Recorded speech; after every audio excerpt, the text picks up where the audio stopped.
Assalamualaikum, Bu. Oh iya, Waalaikumsalam. Silakan duduk Ibu. Ya, terima kasih. Iya, sama-sama. Kalau boleh tahu, Ibu namanya siapa ya, Bu? Nah, saya Rini. Oh iya, kalau nama saya Ibu Sifa Nurhaliza, bisa dipanggil Ibu Sifa. Oke, sebelumnya apakah Ibu Rini ini pernah mengikuti konseling sebelumnya? Tidak pernah, Bu. Oke, kalau gitu saya akan sedikit menjelaskan mengenai konseling ini dan apa sih tujuan dari dilakukannya konseling. Jadi, konseling ini adalah proses pemberian bantuan yang diberikan oleh konselor atau ahlinya untuk membantu kliennya. Nah, tujuannya itu yaitu agar masalah yang klien hadapi atau yang Ibu hadapi kita bisa menemukan pemecahan masalahnya dengan baik. Jadi, dalam proses konseling ini agar dapat berjalan dengan baik, saya minta agar Ibu terbuka dalam menceritakan masalah yang sebenarnya dialami saat ini. Apakah Ibu sekarang sudah paham? Ya, saya sudah paham, tapi saya takut nanti banyak orang yang mengetahui tentang masalah ini. Oke, iya Bu, saya bisa mengerti bahwa Ibu tidak ingin masalah ini tuh diketahui oleh orang lain. Nah, sangat penting Ibu ketahui bahwa dalam proses konseling ini ada yang namanya asas kerahasiaan. Nah, asas inilah yang akan kita gunakan dalam proses konseling ini. Nah, jadi Ibu tidak perlu takut menceritakan masalah yang Ibu alami karena saya jamin tidak akan memberitahukannya kepada orang lain. Sudah tugas saya sebagai konselor untuk menjaga rahasia klien saya gitu. Nah, Ibu bisa percayakan saja kepada saya. Ya, Bu, baiklah, saya percaya. Nah, oke. Gimana kabarnya hari ini, Bu? Kali ini saya kurang baik sih, Bu. Saya bingung juga harus mulai dari mana saya menceritakan masalah saya. Jadi saya itu punya masalah dengan mertua saya.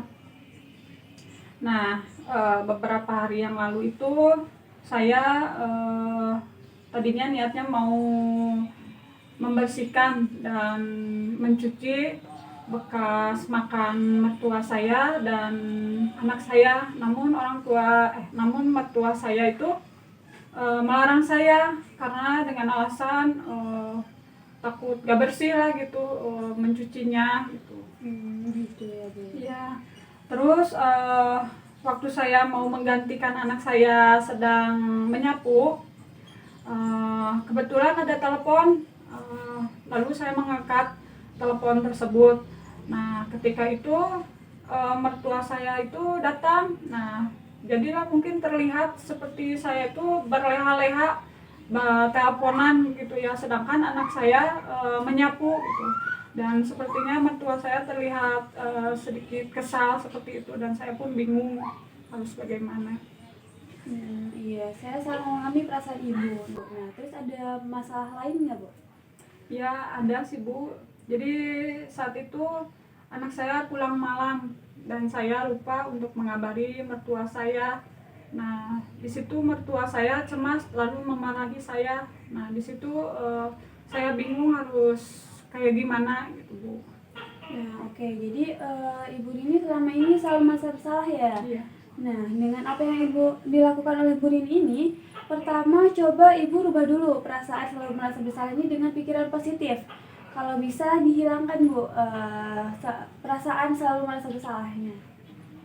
Ya, seperti itu ya, Bu. Nah, iya, yang kedua, coba Ibu posisikan Ibu Rini ini sebagai mertua Ibu. Bisa saja mertua Ibu Rini ini melarang Ibu Rini mencuci piring karena mertua Ibu itu takut Ibu kecapean, seperti itu. Jadi sebenarnya mertua Ibu itu sebenarnya sayang sama Ibu. Jadi kita coba buat berpikir positif terlebih dahulu. Oh iya, begitu ya, Bu. Iya, yang ketiga ini waktu Ibu mau menyapu, kebetulan ada suara telepon masuk kan ya, Bu ya? Iya. Nah, jadi Ibu belum sempat menggantikan menyapu, namun terlihat seperti Ibu asik-asikan telepon-teleponan kayak gitu ya. Ya, Ibu coba ajak mertua Ibu ini untuk ngeteh atau ngopi sambil membicarakan tentang permasalahan ini gitu, biar kesalahpahaman yang terjadi ini tuh bisa terselesaikan dengan baik. Iya juga ya. Yang keempat, Ibu coba pikir kembali secara tenang. Ibu bayangkan jadi neneknya ada Ibu gitu. yang melihat cucunya sampai malam itu belum pulang, terus gak ada kabar sama sekali. Nah, tentu ibu juga pasti akan khawatir kan. Jadi wajar aja kalau mertua ibu ini marah-marah karena beliau merasa khawatir cucunya belum pulang sampai malam gitu, nggak ada kabar. Oh iya ya juga ya Bu. Nah, sekarang gimana perasaan ibu sekarang setelah ibu menceritakan masalah ibu dan diberi saran penyelesaiannya? Apakah ibu merasa cukup lega?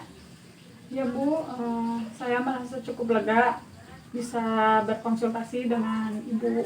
Oke, syukur alhamdulillah kalau kayak gitu. Jangan lupa dipraktekin ya Bu, nanti di rumah.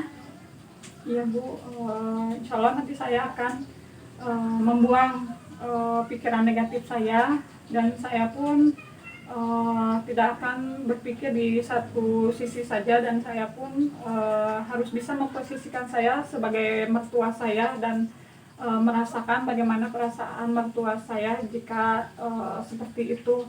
Dan nanti pun saya akan coba untuk merubah ini semua, dan mudah-mudahan kedepannya bisa menjadi lebih baik lagi hubungan saya dengan mertua saya.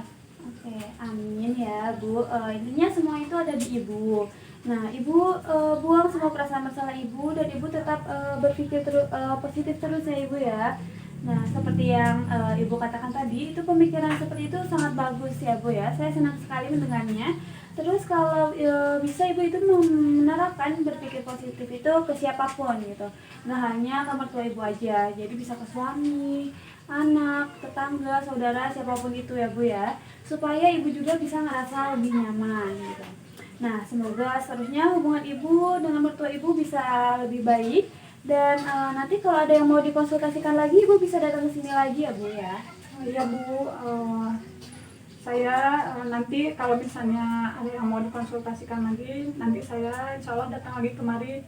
Dan saya berterima kasih karena Ibu sudah membantu saya dan untuk memecahkan masalah ini. Dan saya berhubung udah sore, mau permisi pulang dulu. Insya Allah nanti saya kesini lagi. Terima kasih banyak ya Ibu. Iya Bu, Assalamualaikum. sama-sama. Saya senang saya bisa bertemu dengan ibu ya. Terima kasih ya, Bu. Nanti ya, Iya. sama-sama. Hati-hati di jalan ibu. Iya.